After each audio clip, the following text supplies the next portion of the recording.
Assalamualaikum warahmatullahi wabarakatuh. Pendengar setia Radio Ersat, saya akan membacakan berita untuk hari ini, Minggu 5 November 2023. Sari berita penting. Polisi bubarkan aksi blokir jalan di Mandiangin, 7 orang diamankan. Berita kedua, penetapan KPU 331 caleg bakal bertarung merebutkan 35 kursi Dewan Tebu. Berita ketiga, bobol warung tetangga warga Lubuk Taro ditangkap. Berita selengkapnya, buntut tawuran antar desa kemudian berpuncak pada pengeroyokan disertai pembacokan di SMA Negeri 4 Sarolangun beberapa waktu lalu. Warga lalu memblokir jalan Mandiangin, tidak akan dibuka sampai polisi menangkap para pelaku pembacokan. Namun hari kemudian polisi bubarkan aksi blokir jalan di Mandiangin. 7 orang diamankan akibat blokir jalan di Mandiangin itu.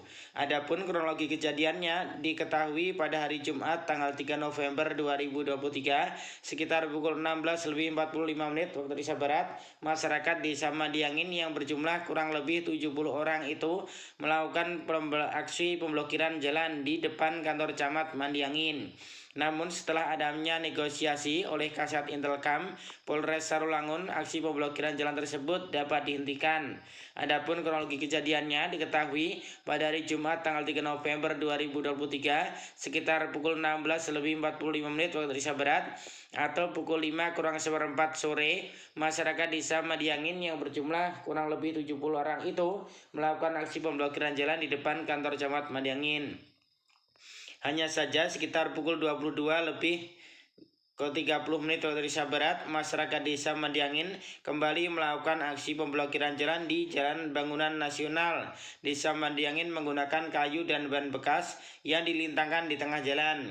Ketika polisi membubarkan aksi tersebut, namun warga melakukan perlawanan dengan melemparkan batu ke arah personel polisi. Personel Polres Sarolangun di backup oleh Batalion B, Satbrimobda, Polda Jambi, dan Ramil Pauh terpaksa melakukan tindakan keras dengan memaksa warga mundur. Setelah adanya perlawanan tersebut, dari situlah akhirnya terjadi kericuhan dan polisi akhirnya mengamankan 7 warga. 1 dari 7 warga yang diamankan itulah yang meninggal dunia, yakni bernama Edi Suk. Menurut keterangan polisi, sebelum meninggal Edi Suk terlihat dalam kondisi mabuk. Dia mengacungkan senjata tajam ke arah personil Sat Sabara yang sedang membubarkan aksi. Kemudian korban terlihat terjatuh hingga tak sadarkan diri. Selanjutnya korban diamankan oleh personil Sat Sabara dan dibawa ke Puskesmas Pauh Satreskrim Polres Sarolangun. Adapun 7 orang yang diamankan polisi, yang salah satu diantaranya Ketua BPD Desa Takang Serdang Mandiangin. Kemudian atas nama Yasin berumur 48 tahun, Riko Andre Saputra berumur 25 tahun, Alan Ferdiansyah berumur 27 tahun, Ketua BPD bernama Iskandar Syah berumur 45 tahun, Aang Kifra berumur 23 tahun, Fajriansyah berumur 26 tahun, dan Edi Suk berumur 50 tahun. Kapolres Sarolangun AKBP Iman Rahman mengatakan pembubaran paksa aksi pemblokiran jalan itu dilakukan karena tindakan warga desa Mandiangin sudah tidak sesuai dengan ketentuan yang berlaku dan dinilai mengganggu hajat hidup orang banyak. Namun untuk menghindari kejadian yang tidak diinginkan, saat ini Polres Sarolangun dibantu personel dari Polres terdekat dan personil Satbrimobda Polda Jambi sudah dikerahkan ke Mandiangin.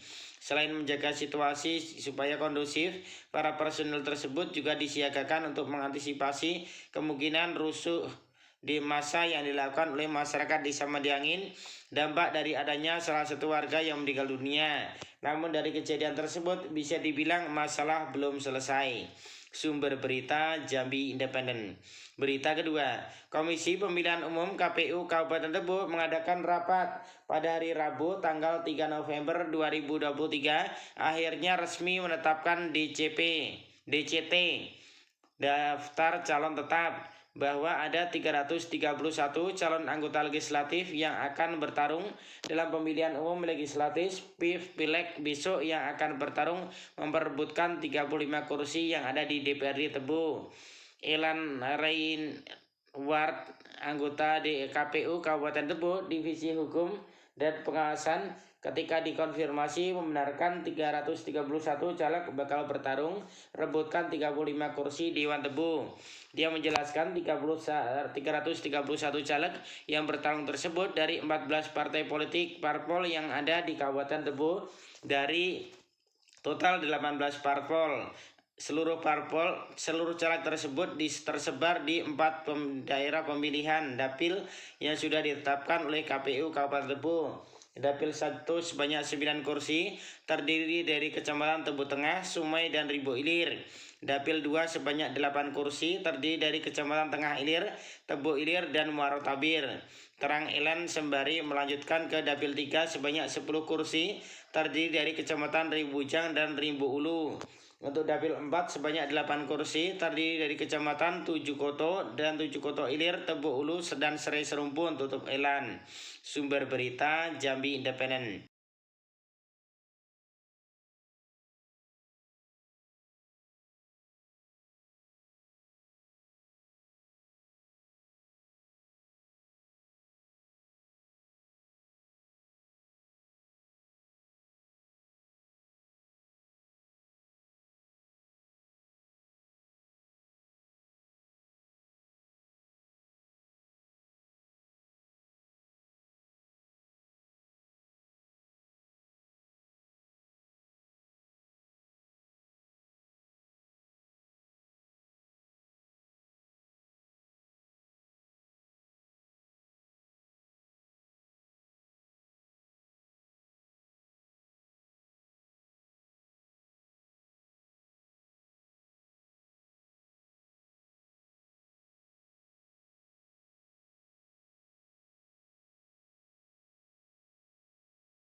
Berita ketiga, pelaku pencurian dengan pemberatan bernama VS berumur 19 tahun, warga Jorong Kototuwo, Nagari Lubuk Taro, Kecamatan Lubuk Taro, Kabupaten Sijujung dibekuk tim gabungan unit reskrim Polsek Lubuk Taro bersama Satreskrim Polres Sijujung. Penangkapan pelaku curhat tersebut dilakukan pada hari Jumat tanggal 3 November 2023 sekitar pukul 19.00 waktu Indonesia Barat atau jam 7 malam. Pelaku diamankan di rumahnya yang merupakan dalam jorong yang sama dengan warung yang menjadi sasaran pencuriannya atau bisa dibilang tetangga. Bersama pelaku berhasil diamankan barang bukti berupa 1 unit sepeda motor Honda Karisma yang digunakan oleh pelaku dalam melancarkan aksinya. Berikut diamankan juga 2 slop rokok Surya, 3 slop rokok HD Milt, dan uang tunai sejumlah Rp287.000 yang merupakan uang hasil menjual barang curian. Kapolsek Lubuk Taro AKP Syafril melalui Kanit Reskrim Aibda Iswahyudi mengatakan bahwa VS melancarkan aksinya dengan 1 orang rekannya yang saat ini masih dalam kondisi buron. Pelaku melancarkan aksinya bersama dengan 1 orang temannya yang identitasnya sudah kita kantongi. Saat ini kita juga masih berusaha memburu keberadaan pelaku, ujarnya. Sebelumnya diketahui Polsek Lubuk Taro menerima laporan dari masyarakat tentang adanya pencurian sebuah warung di Jorong Kototuwo, Nagari Lubuk Taro yang terjadi pada hari Jumat tanggal 3 November 2023 dini hari. Korban melaporkan barang-barang yang dicuri antara lain 1 unit ponsel, 7 slop rokok HD Milt, 2 slop rokok Sampurna, dan 2 slop rokok Surya dengan kerugian diperkirakan Rp4 juta. Saat ini pelaku VS sudah diamankan di Rutan Polres Sijujung untuk mempertanggungjawabkan perbuatannya di mata hukum. Sumber berita Harian Singgalang. Demikian berita untuk hari ini. Terima kasih atas perhatian Anda. Wassalamualaikum warahmatullahi wabarakatuh.